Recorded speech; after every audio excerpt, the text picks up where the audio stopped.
Hello everyone, you are watching ITV Gold and I'm your host Aditi Lama with cameraman Raja Bhatti, and today we bring to you a very very interesting story on Inside Scoop. Today we have with us none other than Bollywood actor Sharman Joshi. He truly defines what it truly means to be passionate towards art, be it in theater or be it in Bollywood or be it in other mainstream screens and so much more. Today we bring to you a Bollywood actor who truly has defined what it means to be an actor and to also sort of showcase that on so many other platforms. Today we bring to you Sharman Joshi from the heart of New York in Manhattan, where he will be talking to us about his upcoming movie, which is down to release on February 1st, but also give us a little insight into what his journey has been. So without much further ado, let's have on screen Sharman Joshi. Thank you so much for being with us on ITV Gold. Thank you Aditi for having me. It's so great to have you here because, you know, when we look at a generation of Bollywood that has sort of transformed when it, comes to narrative, when it comes to storytelling, when it comes to an actor actually choosing diverse roles, you're one of the prominent voices on that. You know, I feel like your entire filmography has been different roles, different genres, different languages, and you kind of balance, theater with, on air really well. You know, starting this interview, I have to ask you, as someone who's worked in so many mediums, you've dedicated years and years of your life to this profession. Where do you ignite that passion from? You know, where do you think your love for art and performance art came from? Yeah, I think it's God-given. It's a God gift, and fortunately for me, sometimes everyone is, I believe, gifted in some way or the other, and some discover it early and some a little later. Yeah. And for me, fortunately, the discovery happened a little earlier on in life. I realized that this is what my calling is. This is what makes me really happy. So whenever I'm out there on stage in front of the camera, whichever platform it might be, it just happens to me. I don't really do much. On theatre, I've done with a lot of 10 years of theatre when I started off as an actor, and it was pretty intense. Gujarati theatre is where I come from. So we ended up doing about 20 performances every month, and when you go out on stage every day of the month, so to say, it can get a little tiring and can get monotonous. But once I was on stage, like you said, I just suddenly lit up, and I would wonder that where is this happening? How is it happening? And I had no answers to that. And I think it's just God's gift, and God is being kind, and I'm glad I found that calling. Yeah. Why chose to continue doing both theater and movies at the same time? They're both pretty extraneous when it comes to scheduling. A lot of that requires promotions on either end, be it going on tours to have your showcases being seen or be doing, film promotions such as this. Why choose to stay dedicated to both forms? So 10 years of theater, alongside which I did films like I think Style, Godmother, Rang De Basanti. Yeah. And post that, I stopped doing theatre. I had taken a break for about 10 years because it was a little hard to manage the time. As you mentioned, it would be a little tricky to do so. And I did find it a little tricky. And so I laid off theatre for 10 years. And also the kind of theatre I did was pretty intense. 20 shows almost a month, which is not practically possible. It was just demanding, too demanding for me as an actor. And thereafter, it's been about 4 years that I decided to return to theatre. Yeah. Because as we all know and understand that theatre is an actor's medium. And when I got back to theatre 4 years back, I just realized that I shouldn't have stayed away from it as long as I did. Because it's just soulful and all, is very intense, but I just really thoroughly enjoy being on stage as opposed to being in front of the camera. You're more there's more responsibility for you as an actor when you're on stage as opposed to when you're in front of the camera, because you have a lot of support system when you're shooting for a film or on the digital platform or whatever else that you're doing. But in theatre, once the curtain opens, and the audience is right there in front of you, and it's you and them, and you better hit the right notes if you don't want to be pelted with stones by the audiences. So, yeah, so theatre. theatre is more like it's like my riyaz. So singers जो रियाज करते हैं बैठ करके मेरे लिए theatre is like that. I just find myself sharper and more attuned when I am doing theatre, and then I go on a film set. I just feel that I'm hitting the notes I'm getting the notes much quicker and faster. So yeah. I have to ask you, you are looked as someone, a lot of youth has looked up to you. A lot of, incoming actors and artists look at the kind of work you've done. Would you recommend something like theater for them to sort of establish their acting skills? Do you think that sort of helped you mold yourself into the great actor that you are on Bollywood? What should their sort of, a few steps should be, to sort of enhance their acting better? No, sure. If there is an opening whereby which you can be involved in theatre, that's the best way forward for any upcoming actor or whatever you choose to be, in terms of you could even be a director or a writer or eventually a technician, director of photography maybe. Theatre gives you, helps you to and can afford to give you that kind of time to work upon yourself. Once you get in front of a film camera, it's just that there are practicalities that come into play, and you may have workshops before you actually start filming, but there's only that much time that is dedicated to a workshop, and there's only that much you can do. Right. In theatre, the directors and the actors and everyone concerned has the luxury of time where the nuances can be worked upon and you can work upon yourself, and that becomes a great learning ground. So yeah, theatre for sure is the way you should go forward. Yeah.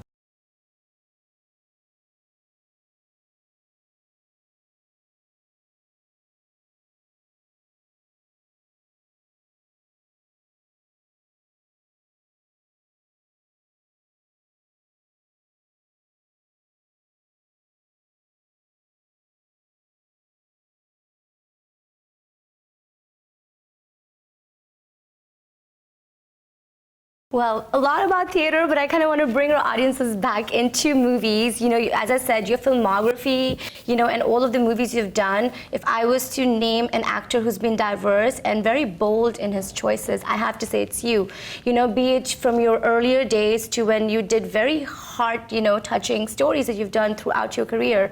What sort of, attracts you to these stories? And, even talking about a story such as this, The Least of These, it's a very intense story. From everything I've read on it, it has controversies on both ends.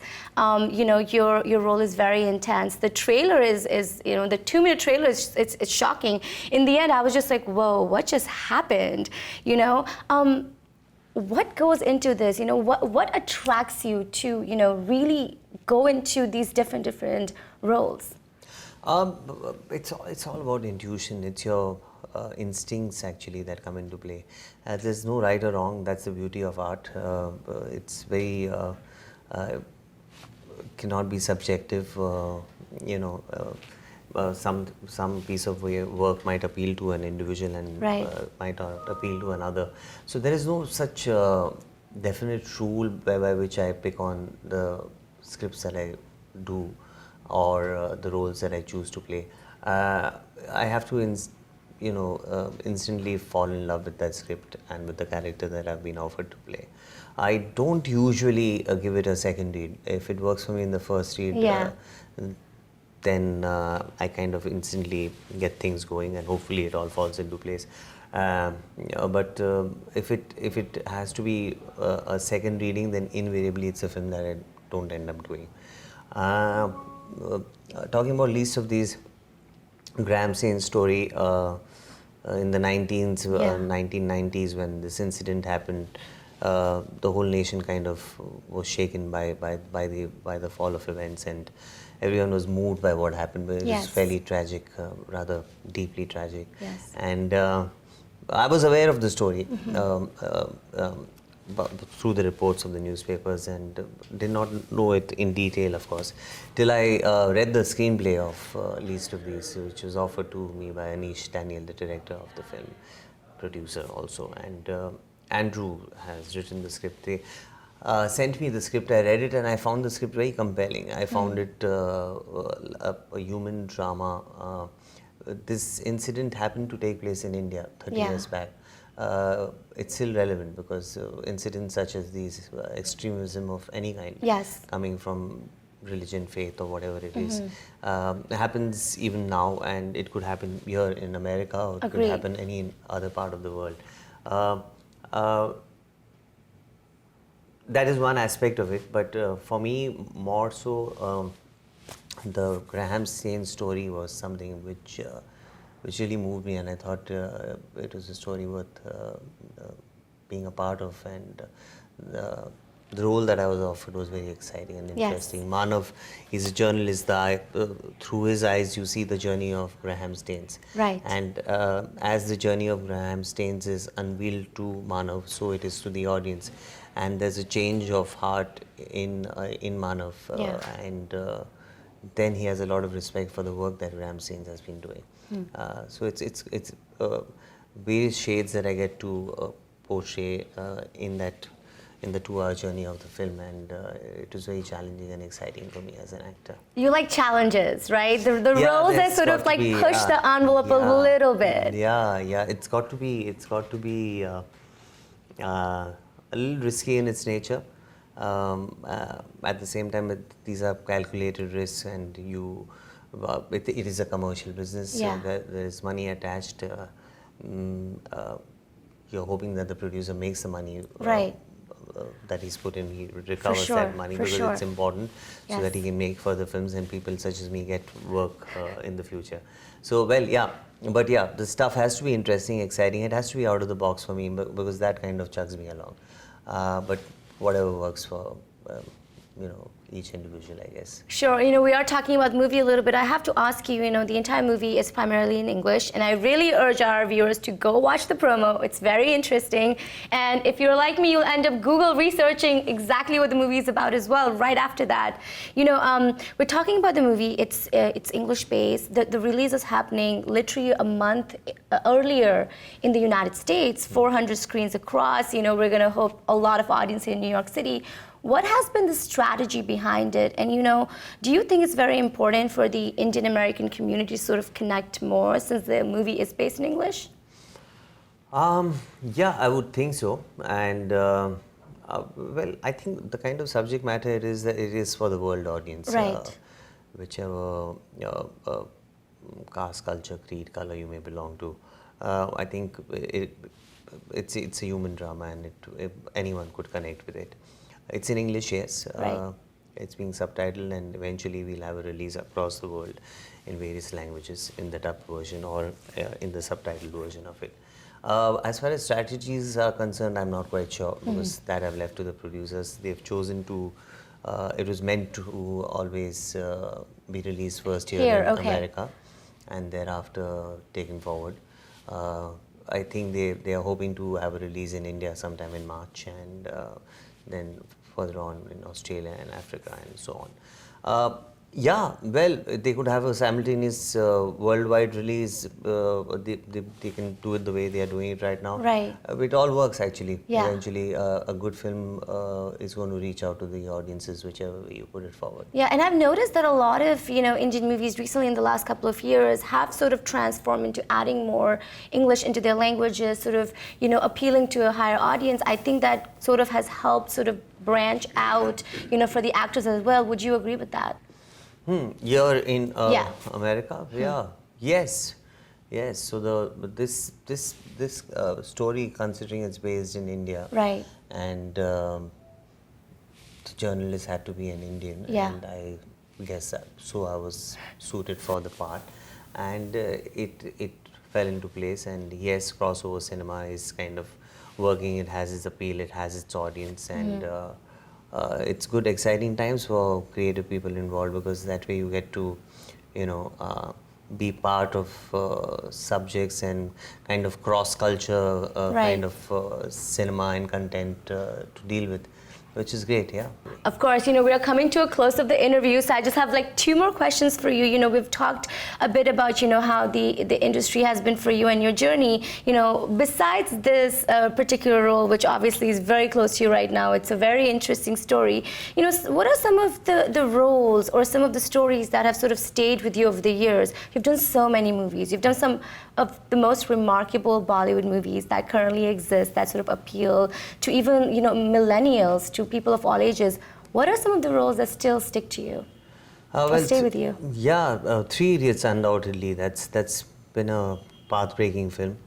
The content was so unique and so different from what was being offered and what will be offered. Even in the coming times, it will still hold its relevance, like you said, even to the millennials and further on. It's one of those films which is special. Before it released, if we were asked in interviews what is the film all about, and we used to say it's about the education system and it's about following your dreams.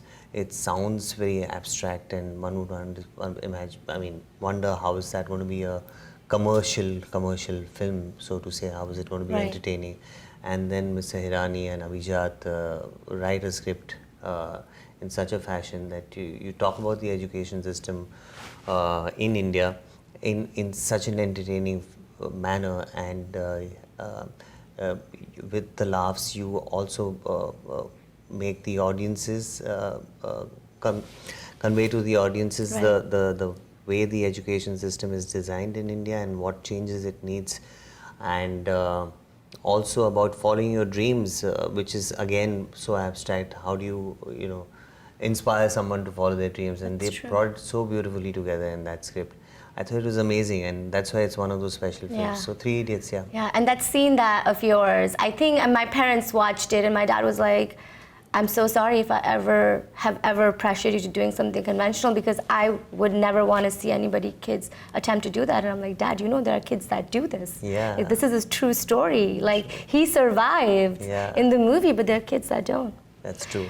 We are coming to the wrap of the movie. A little bit, we got an insight from you on this movie, but I would love for you to give out a message to all of the South Asian viewers of ITV Gold. And, messages out to you. They're really looking up to you. They're following you up on social media. What are some, what are some of your advices to them right now? Or any of your messages to our audience? Well, go easy on the social media, firstly. Live your life a little more. I don't really have any advices to give.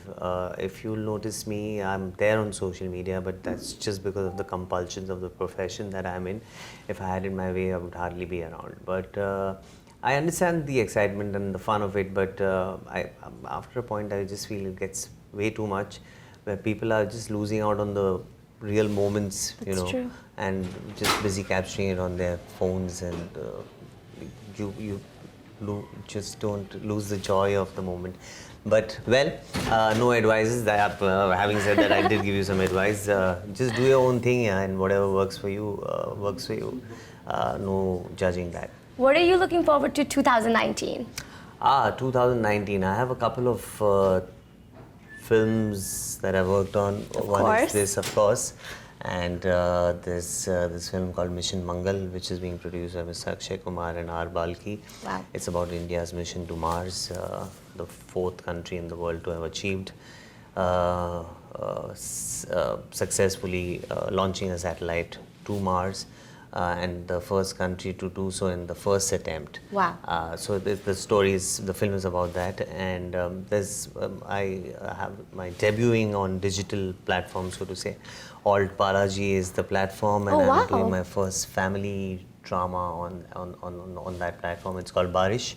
So I have a few things coming up this year. So yeah. As I said, a person of various mediums, and I think that's how you want to live your life. And I think it's amazing. Thank you so much for being with us on ITV Gold. Thank you. And I wish you the very best for release of these. And I hope we get you again here in Manhattan and get our viewers a little bit more into it. Thank you. Thank you so much. Tell me!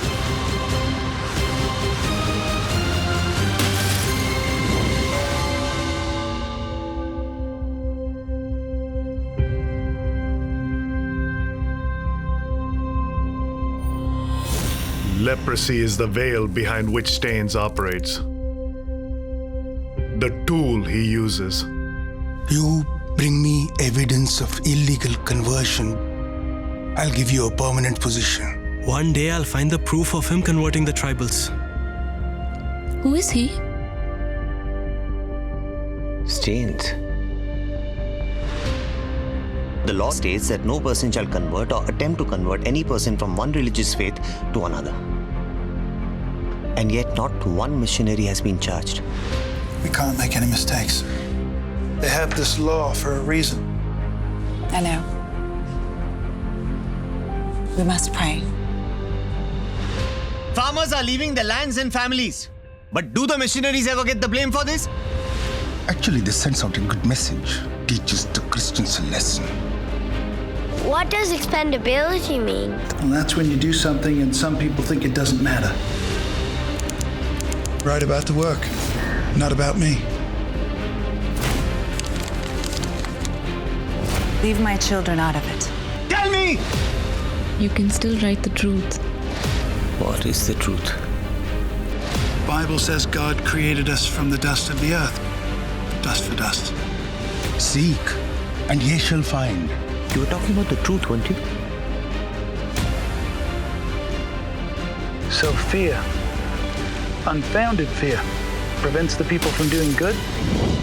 And what you do is good?